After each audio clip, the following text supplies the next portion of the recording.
After being my guest on Outdoor Interviews, here with us for a second time, it's an honour and a pleasure to listen to him chat about his interesting and mind-blowing book, Crystal Skulls and Human Heads. Please welcome, again, Mark Olly.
So we're going to start with Crystal Skulls and Human Heads, which is one of your publications. Yes. Would you like to just give us an idea of what that is all about? Yeah. Let's start with the advert. Okay, here it is, Crystal Skulls and Human Heads. That's the book. Bit of an odd one. I suppose I could say something about how it was written. I was asked by a publisher to write something, quote, apocalyptic, to go with the lockdown. So I was asked in the beginning of 2020, did I have any ideas of what I would do? And I said, well, being that I'm an archaeologist, I said, well, there's been other apocalypses, pandemics, plagues, earthquake, asteroid strike, meteorites, you name it. We've had all this stuff happening in the past. So let's have a look at what effect it's had, on people in the past. So I wrote this amazing book, Crystal Skulls and Human Heads.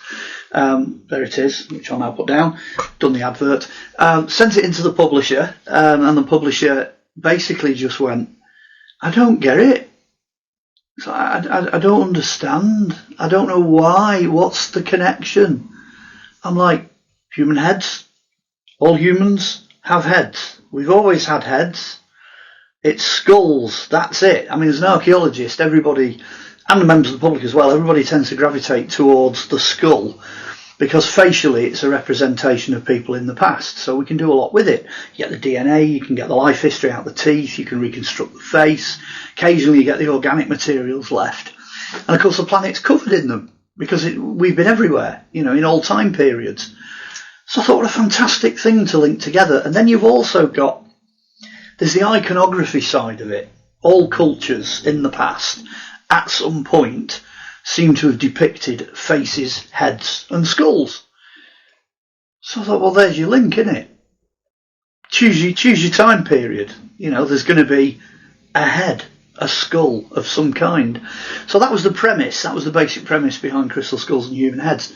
But then at the same time, you're locked up under lockdown for a couple of years and you're thinking, well, I need to be able to do this without, running all the way around the world and being out there and all that. I'm quite confined in the way I can do this. So it was a focused study. So very quickly then it became apparent that, well, nobody's really done any work on these weird shaped heads, like the big extended things, and you got the Paracas and the Nazca, but then I was discovering there are others, there are other heads like that, and they're all over the place. And I was also thinking, well, I do a bit of geology. Okay, I passed my geology, and that's part of the background to being an archaeologist.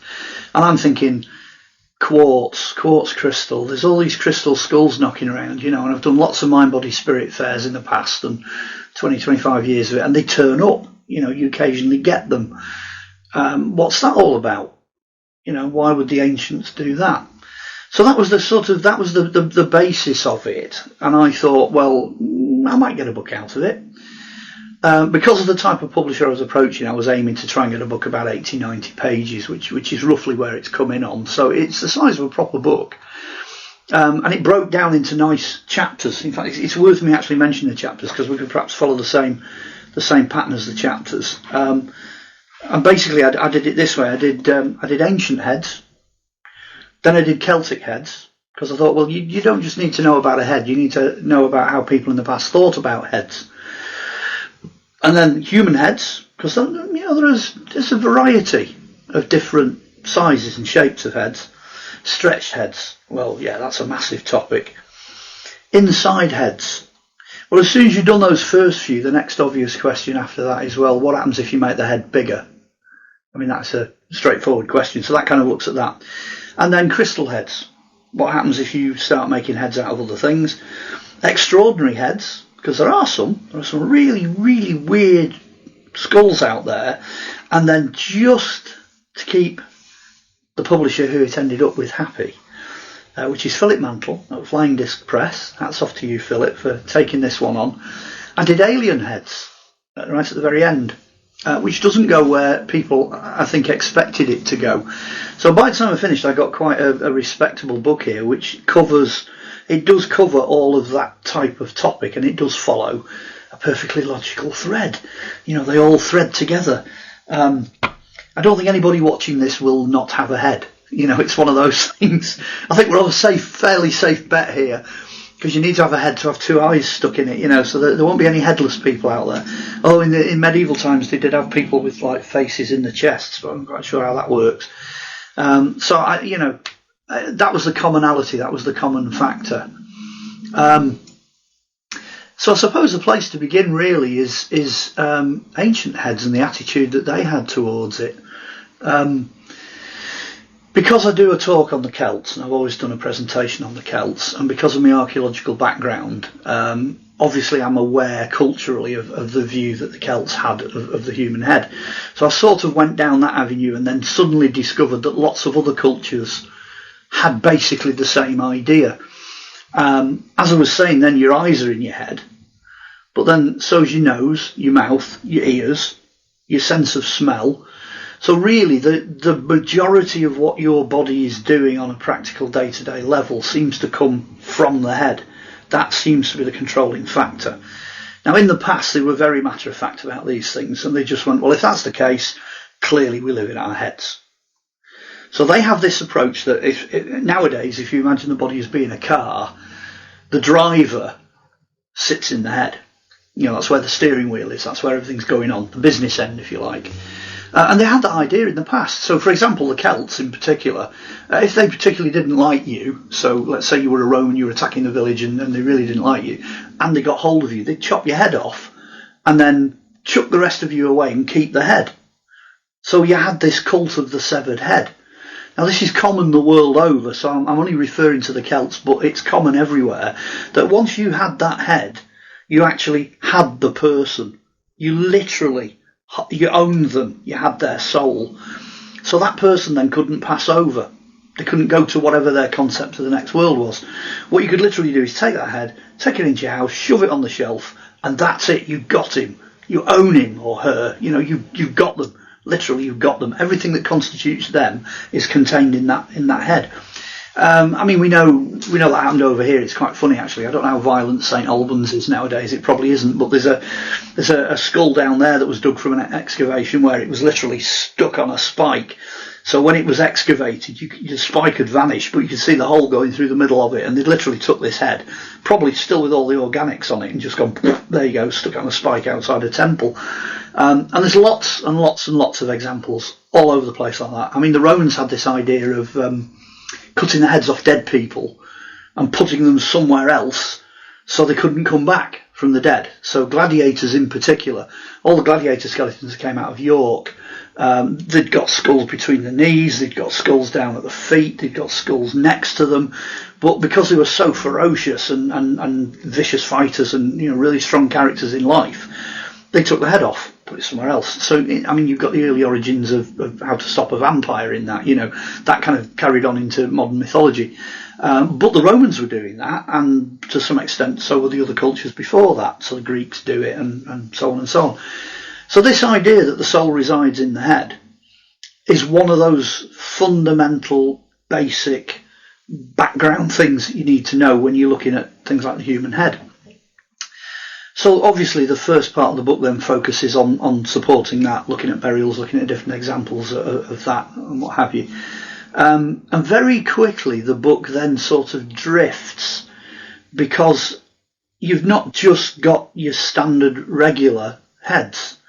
Sticking with the Celts, even in Celtic culture, go back Iron Age, go back a bit further, go back Bronze Age, go Mesolithic, Late Prehistoric, Neolithic, start going back. There are certain burials where the skulls are not the right shape. You know, when you look at the front, fine. As soon as you turn the skull sideways on, it's like half the time again bigger. Or in some cases it's twice the size. And it can be flat on the back or bigger on top. You know, something's going on. There's Ava was excavated. They've called her Ava, this lady from Scotland. She's out of a typical prehistoric Scottish burial. So she's buried under a round cairn, you know, she's in the middle.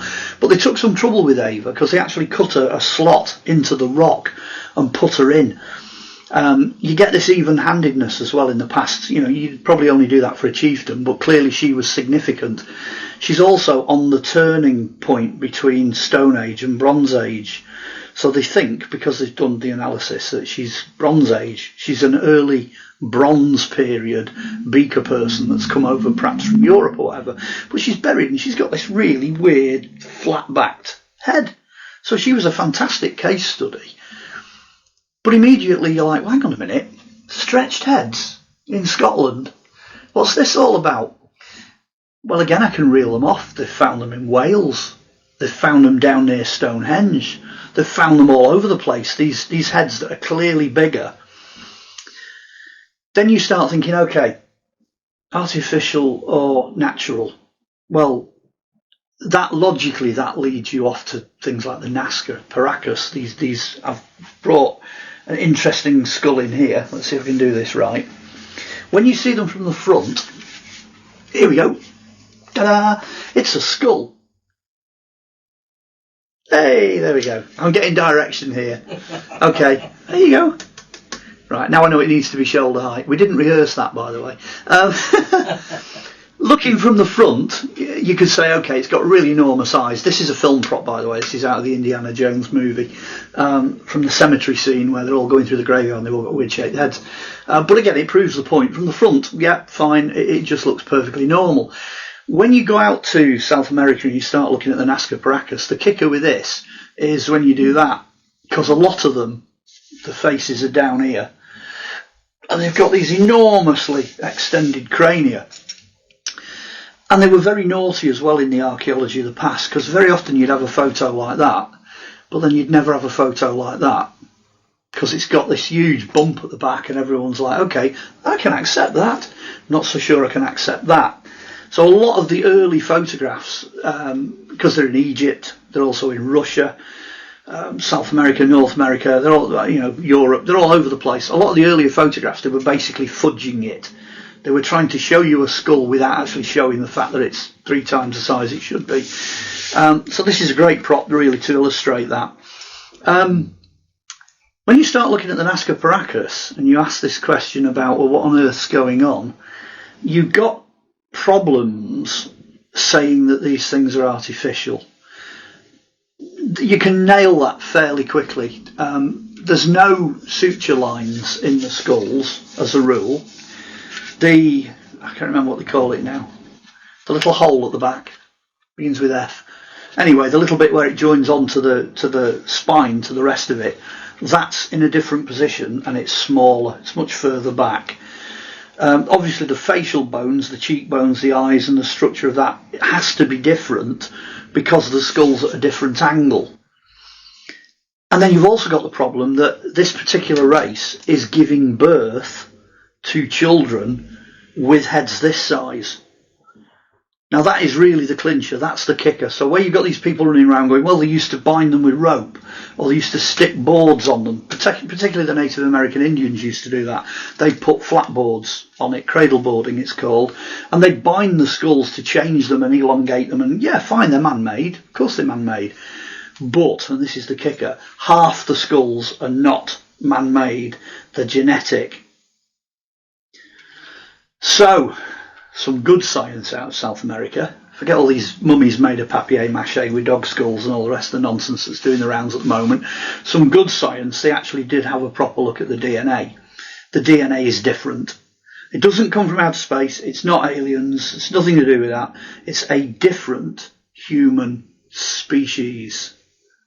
Now then, having said that, that's really important. When I did the book, I postulated that there was probably about 7, 8, 9 different human species. So you have your Neanderthals, your Denisovans, Homo sapiens, you've got, all these different branches. And they were finding DNA for them. And then when I was writing the book, they had, I think it was Eurasia 1, Eurasia 2, and then there was one from Australia, then there was another one came out of Middle East, out of the Holy Land. And these are all DNA types that they're fingerprinting the DNA and they're going, oh, hang on a minute, that's not us. I mean, the classic one's Neanderthal, because they can pick that up, and we've got that in us. The Aborigines have got about 23-24% Neanderthal. But there's other DNAs as well that's mixed in there. The Denisovans pop up. They've got hybrids as well between us and Neanderthal. But then there's all these others coming up. And I thought, okay, you've got Homo floresiensis, which are these little tiny people that were living on Flores Island, and they never got past, full-grown adults like 3'6". The skulls are tiny, really small, loads of organic material to go at. So you've got this superb pool of genetic material that you can look at, and guess what? They're a different species. So when I'm writing the book, I'm looking at this and I'm thinking, okay, cats, look at cats. There's a tree cat that lives in the jungle that will sit in the palm of your hand. It's the smallest cat in the world. But you cross a lion and a tiger, you get a liger. You finish up with a cat the size of a horse. You know what I mean? They're enormous. So that's nature. Well, we're not in any way divorced from nature. We're part of everything else that's going on. So we shouldn't be surprised that there are tiny versions of us, and we shouldn't be surprised that there are enormous versions. In this country, Robert Wadlow grew, it was what was regarded as a disorder back then, but he grew to 9 feet 11 inches. So let's call it 10 foot, Victorian times. There was a Chinese man that came over here as well called Chang. He was heading for 10 foot. Well, by our standards, if the average human being is 5 foot something, you bump into a human being that's 10 foot something, that's a giant. You shouldn't really be worried about how it got that big. It's big, and it's there, and it's part of Mother Nature.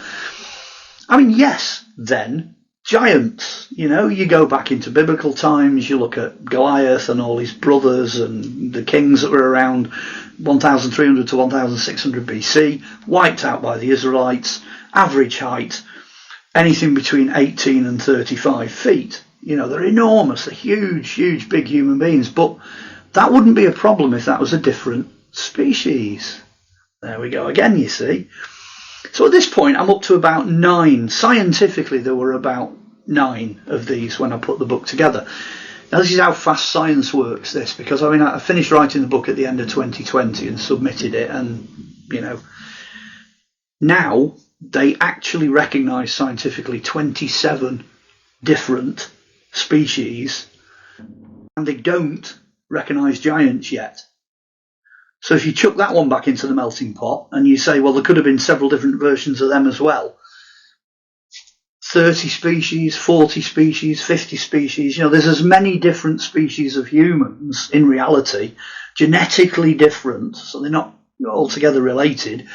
They're genetically different, the same as there are cats, cows, cabbages, whatever. The genetic pool for us, it was just bigger. So that kind of then sets you up with this idea that you've got natural big heads, and then you've got modified human copies of people with big heads. All over the world, everywhere. Everybody's doing the same thing. Natural, copied. That's how it works. So me being me, I'm sat there and I'm, oh, okay, why would you bother to copy? That's just, it's so obvious. It's an obvious question. If you've got these people walking around, they've got these stonking great big heads, why would you take the trouble to then try and copy that in the natural course of Homo erectus, us? which is actually quite a good question for ancient civilizations as a whole. If something gave you an edge and it made you better, it made you superior, you would try and copy it. Obviously, you would try and put that in. Now, North America's the best one for this, because they had a natural race of these people with big heads, but that natural race was slowly dying out. So what happens then is there's actually a tribe, I'm not being impolite when I say this, called the Flatheads. Now, the Flathead tribe, which were around in Victorian times, they deliberately made these enormous, flat-fronted, cradle-boarded race of humans. But that was deliberate, and this is where it starts to get interesting, because in that society, if you had that shaped head, you were a nobleman or noblewoman, and you were superior. You were regarded as being superior by virtue of the bigger head. And that seems to be true, archaeologically, right across the board. For example, Egyptian pharaohs. If you've got that big head thing going on, Akhenaten's dynasty and all that, and they've all got these enormous skulls, well, you're a pharaoh straight away. You're off, that's it. You're up in the upper echelons. South America, North America, Europe, Russia, etc. What I did find interesting, which people probably don't know, is in medieval times, so you're talking knights in shining armour, crusades, hey, what on earth's this got to do with these stretched heads? Well, what they were doing, the Mongolian tribes of southern Russia had natural extended skulls, bigger heads. There was an enormous trade in women with big heads being traded into Europe from Russia, and everybody wanted them. It was a really big thing. All the rich and the noble and all this, and we want a lady with a really big head. And you start thinking, it's not superficial. This can't be superficial. It's not, I want the latest iPhone. It's not on that sort of level. There's a reason. There's always a reason why these people with these big heads get these positions, etc., etc. Which then kind of takes us to the middle part of the book. These elongated heads. What's going on in there? If you've got a brain of a certain size, it's known that if you give it more space, so I mean, if you take a piece of the brain out, a piece of the skull out, and the brain's able to operate, or there's an injury where it's given more space. If you've got more space, it works better because the brain functions better in space. So right from the get-go, already from 19th, 20th century, 21st century, what we know about brains, the more space they've got, the better they work. So you're already onto a winner. But then you've also got to say, okay, if I took that brain and I doubled it, what could I do with it? And then you look at the Nazca Paracas and you think, okay, if I took that brain and I tripled it, or in some cases almost quadrupled it, because these are enormous heads. Good old Eric von Daniken, I mean, he gathered so many photographs in the 70s, 60s, 70s and 80s of these enormous skulls. Some of them are just ridiculous. They're massive, enormous heads. You think, what on earth were they capable of doing? So then in the book you start to float into, well, what does a brain do? What is a brain? What can a brain do? Well, we know what we can do. From a practical point of view, all your survival skills, all your memory skills, all your senses, everything that you have would be heightened, would be enlarged by having more space and more brain. Well, yeah, but then what about the bits we don't really get to grips with? Telekinesis, precognition, all that sort of thing, the spiritual side of it, communication with the divine, interdimensional stuff, calculus, historical memory, how far back would you go? So you're into this realm now of a wet computer, how much of this computing, imagine, Mr. Paracas is born, with the IQ of Einstein, but then he's not got the IQ of Einstein, he's got the IQ of 3 Einsteins, because that's what he's got inside his head. And I always have this vision, of one of the temples in South America, somebody bursts in through the doors and goes, oh, we really need to build a pyramid. And there's like this 10 of these blokes sat round there, you know, and they go, just come back in a few minutes, we'll have this worked out, you know what I mean? Boom, because you've got this conclave of enormous brains with enormous capacity, enormous capabilities. So then you sort of tumble forward and you think, well, the Paracas, Nazca Paracas, only died out when the Spanish invaded, so they were there 500, 400 years ago. You know, they're trading them in from southern Russia in medieval times, that's 500 or 600 years ago, you know. So what we're talking about here is the mass extinction of a certain species in relatively recent times, in terms of archaeology and all the rest of it. I'm going to go a bit radical because I feel like it. Let's upset the apple cart, you know. How the hell did I end up on ancient aliens? Let's say at the beginning, because you'll know from the last interview that I'm a big fan of the idea of aliens and interdimensional beings and all this kind of thing. But, you know, every time somebody comes up with something, they come up with a big pyramid or something like that, and there's Giorgio, and he goes, I'm not saying it's aliens, you know, but it is. Well, every time he does that, I kind of sit there and I go, I'm not saying it's aliens, but guess what? It probably isn't. And the reason I say it probably isn't is we are missing the species of us. We are missing that extraordinary intelligence and capacity and capabilities to do what those big-headed people could do. That's gone. It's not there. So it's not, you know, we're not missing some kind of weird technology, you know, levitating blocks, you know, 300-ton blocks like 10 foot up a wall. We're not missing that. What we're actually missing are the people that worked out how to do that. We're actually missing the technology and the intelligence and the race of people that had the capacity to work things like that out. So that's the missing piece. So I'm not saying Giorgio's wrong. I mean, I'm having a bit of a laugh, really, to do with Ancient Aliens. He's fabulous. I love Giorgio to bits. And Eric. They're all good. And the rest of the team as well. So that's kind of how I got onto Ancient Aliens, I suppose, because I've got the alien thing going on.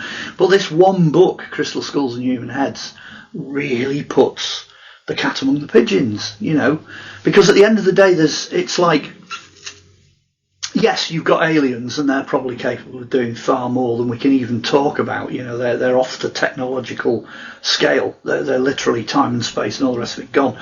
But then what happens if there's then in between us and them, there's you know, 30 other races that aren't there anymore, that all had their own talents and capabilities, and you know, they could do things that we can't do. Human beings have always sort of survived and supported each other on the basis of our diversity.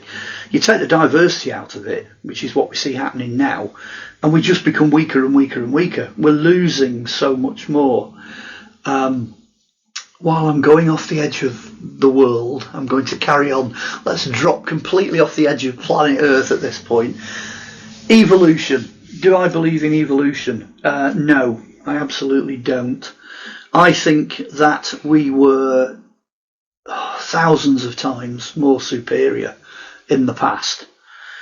And I think that the entire planet and everything on it just functioned as a single, complete, 100% functioning organism, the lot, everything, ecology, everything, wherever you go, the whole thing worked when it started. And all that's happened is we've lost hundreds of bits, you know, species over here, another species over there, another disaster, whatever. So we're not evolving, we're actually devolving. We're getting less and less. Now, obviously, there's evolutionists out there now that will be chewing the knuckles off, you know. Well, we can prove this and we can prove that, we can prove the other. Actually, no, you can't, because at the end of the day, we've got so much of this other information, and so much of the other information fits the facts, the physical evidence. Evolution's gone now. You know, it's gone in the bin. In fact, it wasn't even there at the beginning. That's not what Darwin said. Darwin had modification of species. Species adapt. Yeah, of course they do. Absolutely, no problem with that at all. But you don't get like a dog turning into a slug, you know, that gets up one day and decides it's going to be a pheasant, you know, that then wakes up and decides, oh, I don't feel like that today, I'm going to become a rhinoceros, you know. We know with DNA that that doesn't happen. Just doesn't happen in nature at all. So it's like we started off with 100%, and what we left on planet Earth now is probably 20% of what it started off with. And it's continuing to spiral down, you know, we're losing it. And then one of the species we can identify that we lost are these guys with the big heads. You know, they just disappeared. They've gone out of the records. So yes, of course people can do things in the past that we can't do now, because they weren't the same people that we are now. They were different in so many ways. All of what I'm saying now, all of this, I mean, it came out of, like I say, the book and what I was doing during lockdown, but I don't hear anybody else saying it. It's new. It's original. From a science point of view, then, obviously, you can't just kind of destroy something like evolution and not kind of mention why. The physical evidence, geologically speaking, for something happening to us overall, which I don't really cover in tremendous detail in the book, but it's there. The geological evidence for it is fairly obvious, in the form of there are impacts around the planet. I mean, I used to talk a lot about the Gulf of Mexico being like this enormous meteorite crater, and it's interesting because if you pull all the drifting continents back together again, the central impact point on this continent of Pangaea is the Gulf of Mexico. So you can write it, you can see what's happened. Something's come flying in, smacked into the middle of this enormous continent and gone boom, and everything's floating apart. And as everything's drifting, you end up with the planet looking exactly the way it is now, but with this whopping great big hole in the middle, which is the Gulf of Mexico. Well, once you've got that, then the idea of these people with the elongated heads being scattered all over the planet, and a lot of other things, your temples, your technology, your religious beliefs, your carvings, the, commonality, pyramids, whatever, they're everywhere. Well, clearly it's, shoot, it's a duck. It's like, there's one continent with one lot of people on that continent. Smack goes the meteorite, everything floats apart, and certain elements are preserved. But then you've also got to include the fact that they weren't as primitive as you think they are. They're not that primitive. Even the ancient aliens boys would say, possibility of flying machines, possibility of ocean travel on a bigger scale. These super intelligent people came up with super intelligent solutions to that problem. But then this is where it gets a bit dodgy for the evolutionary people, because that means all the destruction then that follows, like wiping out the dinosaurs, like, things getting frozen in the poles, all this kind of stuff. We would have had to be there for that mechanism to work.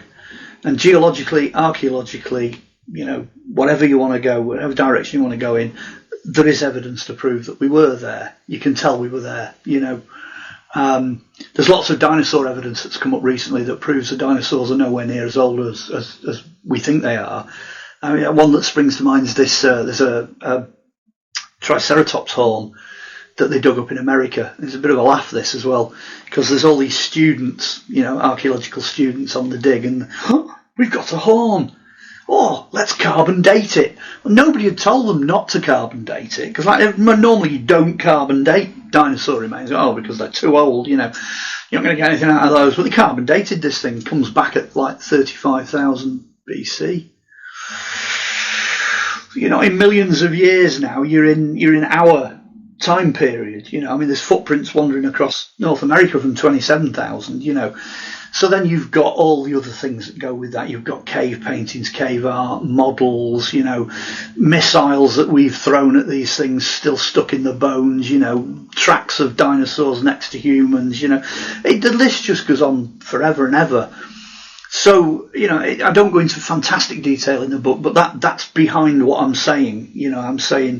But at the same time as we lost, I think they worked out there was 36,400 species, I think, were known in the fossil record up to fairly recently, of which maybe 18,500 survive. So that's like half your species on planet Earth got wiped out by that impact. But then the next question is, what got wiped out in the other impacts? How many species really existed at the beginning? This planet is a lot bigger than people think. There's a lot more space on the planet than people think. The land masses are bigger. If there was, 50% of the planet was covered in land and the other 50% was water, how many more species could you fit on that 50%? And if all of it was habitable, because you've not had a deluge, you've not had a flood, so, the canopy hasn't collapsed, all the fluid and water and stuff that's up in the atmosphere hasn't come down, then obviously sea levels are lower, but then it's the greenhouse effect. You're living in a greenhouse, and the fossil records, tend to back that up. Bigger trees, bigger plants, bigger, flipping jungles on the North Pole and stuff like that. There's all sorts of stuff going on that's different. Well, when you put all that evidence into the equation, you think, well, this must have been quite some planet, and you don't necessarily have to go back millions of years. I do use a recognised chronology, and I use it in the book. But as soon as I go, well, this is 360 million years old, and the person watching this now, their head will just go, I have no idea what you just said. How long is that period of time? I can just about remember from lunchtime to tea time, and so as soon as you start going, well, 10,000 years, yeah, okay, that's a big number. 100,000 years? Well, yeah, okay, you're pushing it now. 500,000? Ooh, 100 million? 100 million? Yeah, okay, you're gone. You're off the end of the Richter scale, I would say 99.9% scientists included, as soon as you get into these big numbers, you're talking gibberish. So for someone to come along and go, well, here's a Triceratops horn and it's 35,000 years old, and that's give or take, a few thousand years either way when we know there were humans around. Yeah, I can cope with that. That's not difficult. Atlantis going down 10,500 BC. Yeah, I can deal with that. These big numbers, I think, are all part of the smoke and mirrors. It's part of that conspiracy. I feel a conspiracy coming on. It's part of that cover-up. It's that, oh, we found this fossil and it's Vitis. Oh, we found a fossil of Vitis. That's Latin for ivy. But if I say it's a fossil, you're like, oh, millions of years old, that's probably extinct. No, it's not, because it's flipping growing up the front of the house here. You know what I mean? So it's like what they've done is they've smoke and mirrors. They just renamed everything, All these different things that we still have now all have Latin names when you go into the fossil record. But if you reverse that process, that means all of those fossils still exist. They're still here now. So there is nothing on planet Earth now that's here that probably doesn't exist somewhere as a fossil. Might be bigger, might be smaller. But then there's also a whole bucket load of other things that don't exist anymore. So like I said, earlier on, you can get an evolutionist and you can get a developmentalist, I suppose you'd call it, or a devolutionist. You could get the two on stage having an argument. The evolutionist is going to lose because there is no evidence that anything improves. And that really is the cover-up. That's the basis of the conspiracy, is people are quite happy to know that things are getting better. But they're not happy to know that things are actually getting worse. Now, that's not good news. It doesn't make good PR, As my publisher probably noticed, my original publisher, it doesn't sell books. It's not the sort of thing people want to hear. It's not what they want to read, But it's the truth. At the end of the day, that is the truth. If there's a world government sat somewhere, which I'm quite sure there probably is, people you don't know about whose names you've never heard of, and they're all sat around a big table somewhere wearing grey suits, They're probably not even dark glasses, but anyway, they're there somewhere, they're out there somewhere. That group of people will have dealt with the fact that things are generally speaking getting worse. And if you do read the subtext of the book, Crystal Skulls and Human Heads, it was written at a depressing time during the possibility that loads of people were going to get wiped out. And guess what? It's happened before. It's like, not what the men in grey really want you to know is you're born, you live, you die. Guess what? You die. Everyone dies. No one gets out of here alive. Doesn't make good PR. Doesn't make good news. So there is a sort of pseudo conspiracy in that. But the evolution side of it, smiles and things are going to get better. That is where that's coming from. And it isn't true. Even Darwin knew it wasn't true, because he said something when he was dying. I think he said, "I regret ever writing that damn book."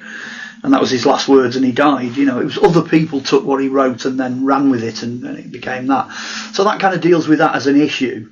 And it is a conspiracy. It's been running for hundreds of years now, and this half the schools in America still teach it, and half of them don't because it's been disproved. Genetics, whoa boy, did genetics nail that one as being a fake? You can't turn one thing into another without significant scientific intervention. Even modifications and what do they call it? Defects in DNA. When it changes on its own, it doesn't change enough. In nature, it will not change sufficiently to create a new species. It won't do it. Which is why now, a lot of I was watching something the other day on TV, some deep sea squid that looks like an alien thing, Well, genetically, it's a squid. It's not an alien, it's a squid, because it has the DNA of a squid. So we're using it now to actually nail what things are, even if they don't look right, even if they don't fit, like stretched heads. We're back to the skulls again. You're back to this situation where you've got things you need to identify. Let's have a look and find out what they are. So essentially they're all humans, but they're all different kinds of humans. That brought us quite nicely back to that. So you've got all these humans running around, they've got all these big heads and that, and they know loads of stuff about loads of stuff we don't know anything about. They can work things out, they have a different worldview, different religion, different relationship with the divine. They've got all these things that are so much different from us. And then they decide they're going to make skulls out of quartz.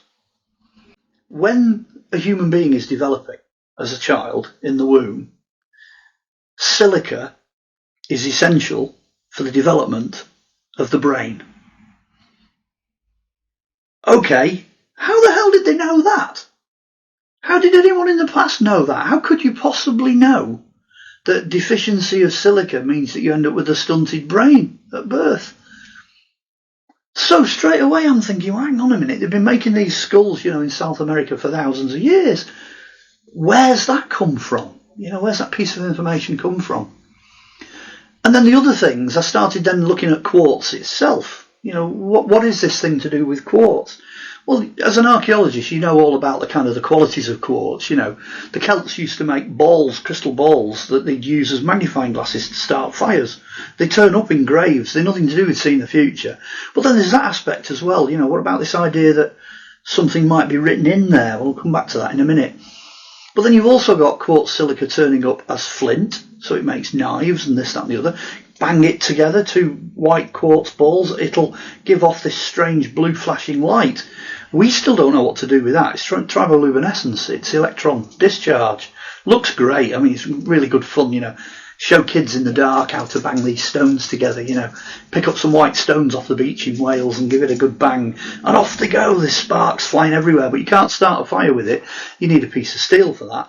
You can get, again, flint, which is quartz silica, and bang the steel against it and off you go. You've got sparks coming off it, you can start a fire. Ancient technology, lightning strike, comes down, hits the beach, you get this weird shaped thing that's actually made of glass. Well, as soon as you start going down that road, you're off into Star Trek territory, you know what I mean? Because glass is literally everywhere. Watches, glasses, camera lenses, computers, silicon chips, it's in satellites, if you took silica out of our environment, we would literally cease to exist. We'd have nothing, it's everywhere. And that's where I ended up. I literally finished up going, okay, we're a carbon life form, but we're living in a silica world. Everything's made of silicon. And I went all the way back to this idea. Somebody said, well, what about all these legends and everything about the Earth solidifying out of a liquid and becoming a solid? And so in the book, I actually say, carbon and life and energy and all the rest of it, that's life.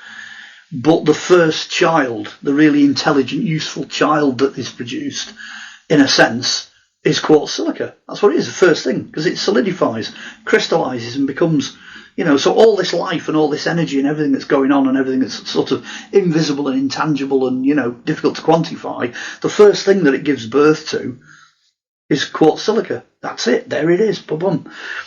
And then all of a sudden I find out that there's a thing called Olson's paradox. I'm going to get scientific now.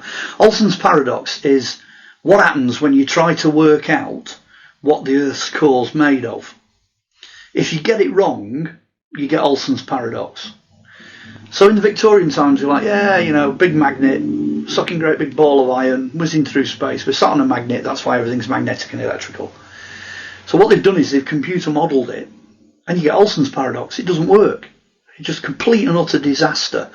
So what they then started doing, which is the logical step, is to start going through the periodic table, swapping out the Earth's core to find out what's actually going on. Let's see what does work, Anyway, they solved Olson's paradox, and they made the Earth's core quartz silica. So specific were they able to do it that they think it could be amethyst, the composition of it. So I'm like, well, there you go. I rest my case. Here we are, flying through space on a giant quartz ball. That's what it is. It's quartz silica. It has all the electrical fields, the energy, the magnetism and everything. And it's the most common substance on planet Earth. I mean, let's face it, there's more sand than there is anything else, and most of that is composed of forms of quartz silica. Okay, back to this fella again then, because at the end of the day, on the smallest possible scale, it represents the necessity of silica in the development of the brain and the human head.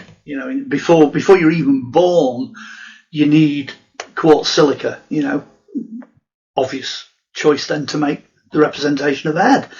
But then also on the biggest scale humanly possible, so you're going from, literally conception, you're talking about that conception flare, zinc light.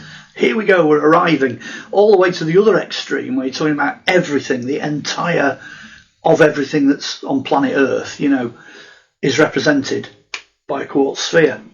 It's all there, every single thing is there in that representation. And clearly the intelligence that produced these things was aware of that. They were aware of what was going on in the background. So if this represents the beginning and the end, which it does in a sense, what about the bits in between? Okay, what about the bits in between? Because there was this legend going around, especially in the 1970s, that if you brought all of the crystal skulls together, they would talk to each other. There'd be some kind of save humanity exchange of information, So, clearly, the guys that wrote the script for Indiana Jones and the Crystal Skull, they were on the same page I was on when I wrote my book, because the idea of bringing them all together, completing the set, and then all of a sudden something magical happens, that's been well and truly covered. So they did it. They actually did it. They brought loads of skulls together in the 1970s. There's a famous photo, and it's got the Mitchell Hedges skull in the centre, and then a ring of other skulls. I think there's 13 in all. There's 12 in the circle, and this big one in the middle. This little fella's on the photo. He's bottom left, I think, of the bottom, just to the left of the bottom skull, facing away from you. But you can tell, they're very distinctive. You can see it's him. But he's on that photo. Did anything happen? Did they all light up? Was there an exchange of information? Well, sadly not. Nothing happened. So then I'm doing the book and I'm thinking, well, that's that then, isn't it? Maybe there's nothing to it. Maybe that's as far as it's going to go. And then I ran across an article. So you're talking about science. This is in Nature magazine. One of the universities over here had developed the next step in digital technology. We have discs, and we can save data to these discs in 5D. And I'm reading this article and I'm thinking, wow. And the discs are made of glass, quartz silica. And there's a photo of this little circular disc about the size of the palm of your hand like that. And in the article just goes bigger and bigger and bigger. And they're like, well, we've written a Bible on here, and we've written the European Court of Human Rights and the American Declaration. So we've written all that onto this thing. But there is so many terabytes because it's in 5D, because they've done it in all dimensions using massively scientific lasers. They said we can get the whole of everything ever produced, all the data, all the information to do with humanity. They said we can get on one of these discs. And it'll last, we know it'll last for over 30,000 years because it won't degrade. And I'm like, right, that's got to go in the book. That has to go in the book because it's quartz, silica. Again, you're back to glass. You're back to this, from an insignificant grain of sand, through all the crystals and all these legends of them, we've ended up with this disc now that can contain everything. The only problem is we can't read natural quartz. We don't know if there is any data in any of these things, including the crystal skulls. We can't get at the data because nobody's come up with a way of reading it yet. But the kicker is we know that it's possible. It could be in there, Well, for me, doing crystal skulls and human heads, it was like, wow, whoa, that's incredible. All the way through the book, if anyone buys the book, every sort of chapter has got these little moments where the light bulbs come on, ooh, I didn't know that, and so on and so on. I can give you an example of one of these. What has a painting by Leonardo da Vinci got to do with this subject, And not even one that was known. It's the Imago Mundi, which was the image of Christ holding this ball. It was only discovered by Christie's fairly recently. There's been a huge amount of documentaries in the art world about this painting. Now, we all know that Da Vinci was a bit weird. He's an odd character anyway. And he knew things that we don't. He obviously went down avenues. I mean, he had over 30 sketchbooks. I think there's only 18 of them that have survived. I'd love to know what was in the rest of them. Different people have destroyed them over years for different reasons, or they've kept them. But this picture, anyway, this painting turns up, and it's a new Da Vinci. Nobody's ever seen this before. When it's restored and it's examined, it's clearly a Da Vinci. It's had work done on it. Then there's this row breaks out about the ball, because you've got the figure of Christ, who is God, giving the blessing sign with his hand like that, and he's holding the representation of the world. And it's this ball. But then everyone's looking at the ball and they're going, hang on a minute, Da Vinci's not an idiot. And it looks like he's painted the ball wrong, because the light diffusion through the ball is completely wrong. It's totally wrong. So they're looking at this crystal ball. Anyway, cut a long story short, the art critics and various other people, the scientists and lots of other people, multidisciplinary, they have a look at this ball that this image of Christ is holding that represents the planet. And they're like, we know what it is. It's not a crystal ball. It's a glass ball. It's like a giant Christmas tree decoration. It's a hollow sphere of glass, silica glass. Now, these things are known. They're known from history to have started to be produced at the time that Da Vinci was around, 1400s, 1500s. They had these novelties, these balls. But the kicker is that Da Vinci's decided that that's what the world is. So having said all that I've said, how on earth did he know that the planet is quartz silica, that it all revolves around glass? But he's gone even further, because Da Vinci, being polymath that he is, has gone multi-dimensional with this thing, because he's got divinity holding it. So he's making a very clear statement here. Something divine, God, whatever concept you want to look at, made this sphere.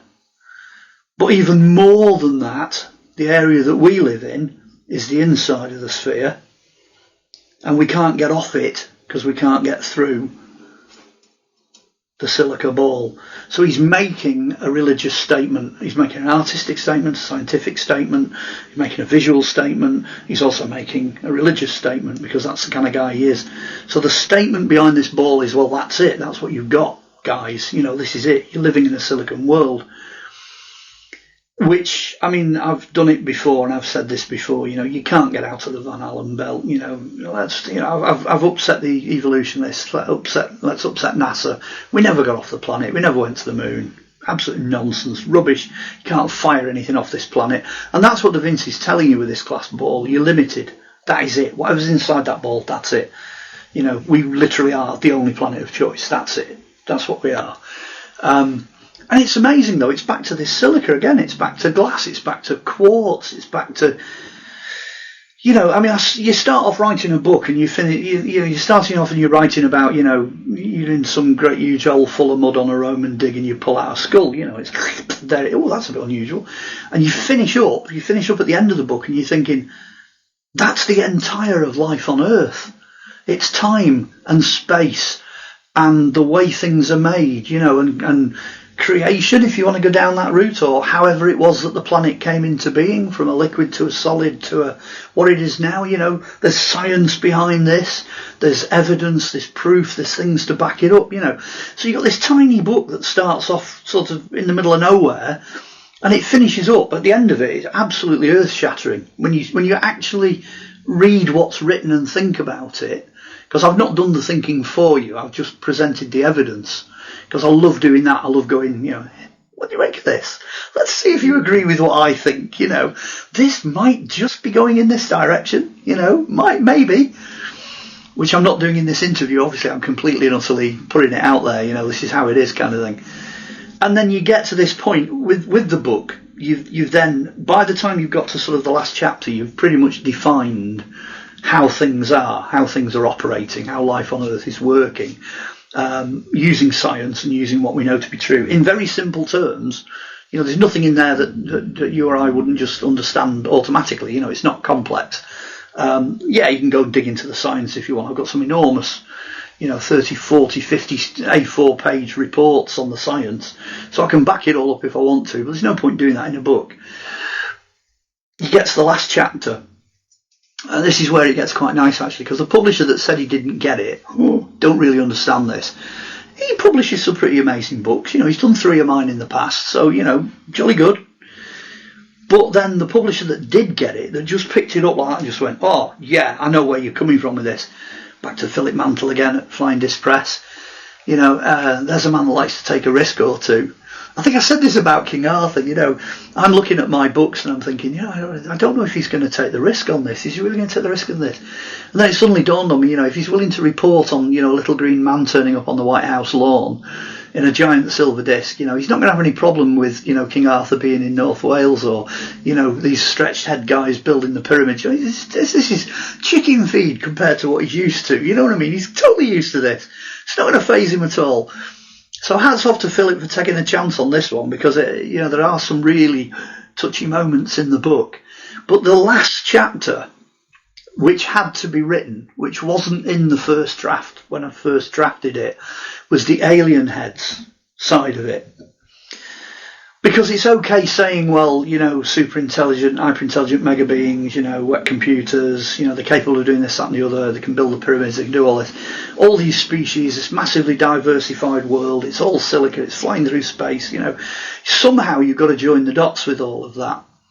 And there is this thorny question about aliens, So I started off, I've got this approach where I've said it, I think, in other interviews. It's like the Star Trek mentality. Okay, we need an alien, but we're working to a budget. So it's going to end up with 1 head, 2 arms, 2 legs and a body, because that's all we can afford.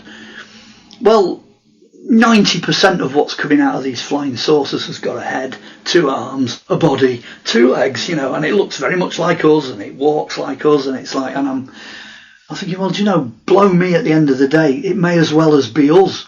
Why can't it be us? Let's say what nobody else in ufology is willing to say.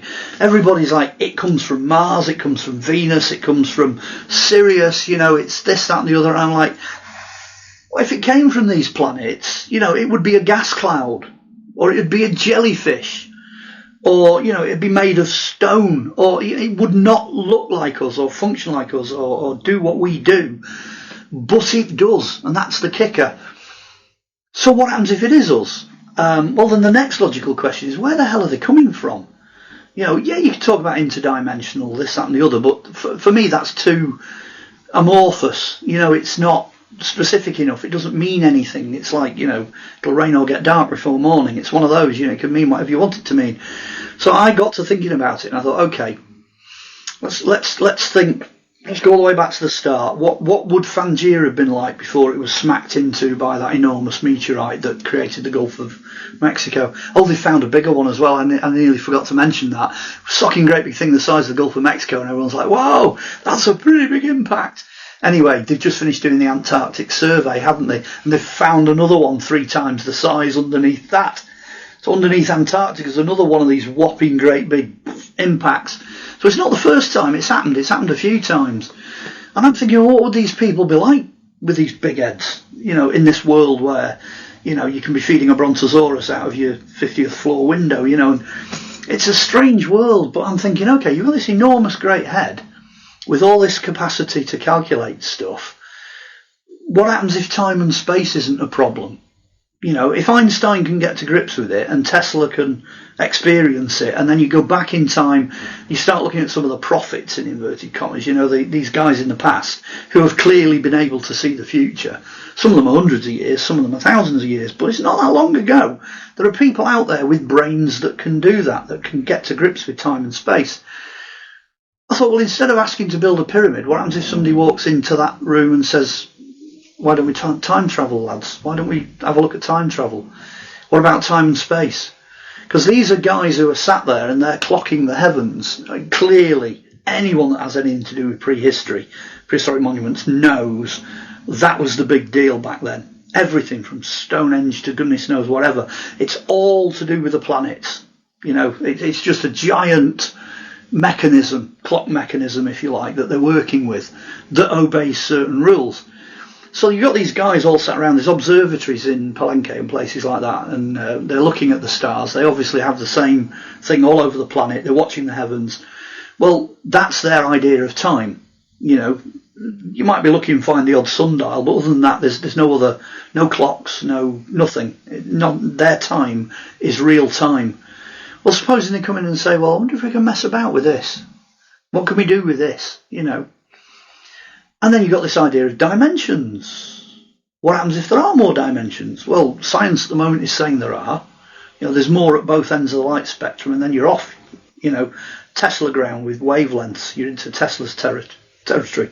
Excuse me. Well, if you put all that together with these guys with the super brains, and you've got enough of these guys with the super brains, what happens if they build a time machine? You are drifting back into ancient aliens again with the Vimana and things like that. These machines that can fly, but they can also fly in time as well as space and things like that. But supposing they are the devolved, the leftover versions of things which are so advanced that they can actually do it. They can do this. They can do time and space. To me, that makes a lot more sense than the current theory, because the current theory is that they're from the future and they're coming back. But that doesn't solve the paradoxes that would cause. It doesn't solve the fact that they'd be in danger of destroying their own civilization because they're tampering with their past. On the other hand, if they come from the distant past, so in a way, their world has already been destroyed. It's been destroyed several times over. Maybe what they're actually trying to do is find out how this place, this world, this planet slowly winds up.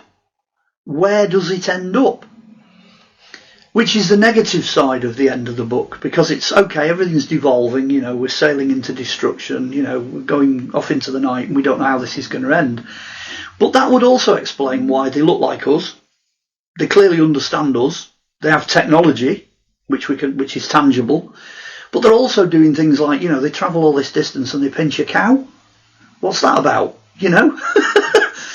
Clearly they're not, coming from Mars or Venus or, anything like that. They come all this way and they abduct somebody and drop a piece of metal in and send them back. It's like, oh, what on earth's going on, But that's the kind of science that you'd be doing if you wanted to find out what was happening environmentally. How have these particular selected organisms been affected by the fact that the planet now is different from how it was back then? That's easily answerable.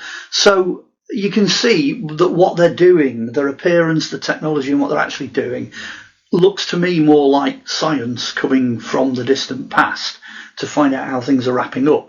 So I most definitely nail the colours to the mast in the book, and I say that's what's going on.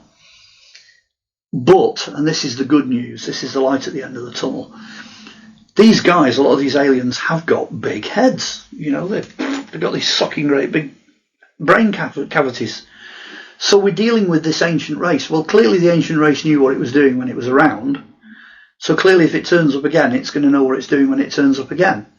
So the hope is that maybe what they're trying to do is see what happens to start the next phase, to see how we can sort out what's got us to this point and then solve the problems.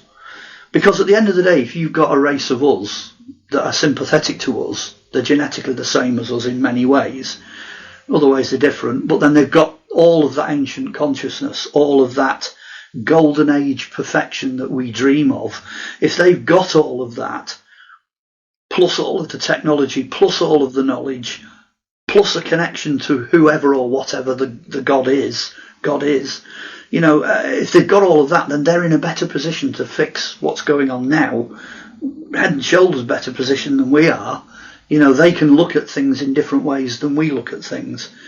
And then you look at some of the intelligent people, the Da Vincis, the amazing scientists of the past, and all the way through to people like Tesla and that, and they all seem to have this strange connection. There's something alien about them all, alien, quote unquote, and this commonality of communion, if you like, with something from elsewhere has always been positive. The outcomes of all of those things have given us things that previously we didn't have now, but we might have had in the distant past. So, everybody says we reinvent. We don't make stuff from nothing. We tend to recycle. Whatever we've got now, there has been forms of it that have existed in the past. And we're just stealing stuff from the planet. We're stealing nature, things that are already here. Well, they were doing exactly the same as that in the past, but I would venture to say they were better at it than we are, a lot better at it than we are, because of who and what they were.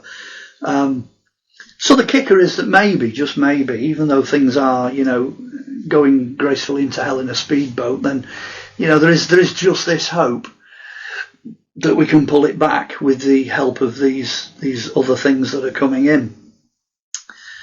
Yeah.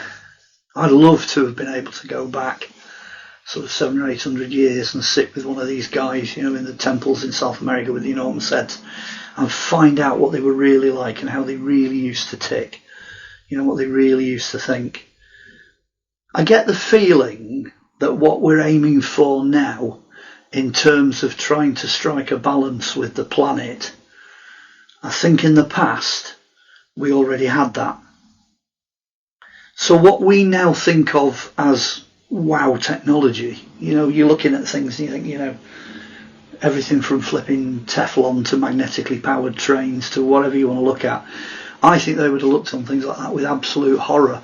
Their idea would have been to strike a balance, to leave no footprints, to leave nothing behind, to not do anything that's going to upset the mechanism, the planet on which they exist.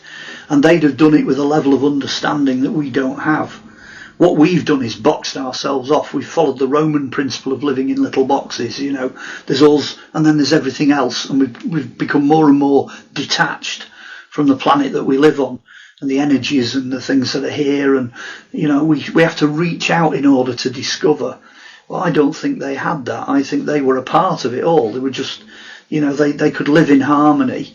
And they didn't even need to reach out for it because they already had it. It was already in them. That's who they were and what they were. When I do back to doing the talk on the Celts, which is where we came in at the beginning, I always say, when you're digging on a Roman site as an archaeologist, they left so much rubbish behind, which nowadays would be looked upon as pollution. They left so much behind. There's tons for the archaeologists to find. But these supposedly primitive Celts, supposedly, they could be on the same site for 600, 700, 800 years, 900 years. They'd be using the same sites and building the roundhouses and stuff like that. There's hardly anything to find. When they go, they just disappear. They vanish. Everything is organic. It all just disappears back into the ground again. You don't see any of it. You're very lucky to find anything made of metal or pottery. Most of what they're using is wood. And most of the structures, you can just see the shapes where the structures were, and that's it. So you find almost nothing. That's civilization on the level of people like the Native Americans. They could do that. They could move in, they could live in villages over hundreds of years, and as soon as they're up and gone, you don't even know they've ever been there. And that's the level of true civilization, which is why I don't think we find answers to a lot of questions when we look back, because they were living on a level where you just don't find the evidence.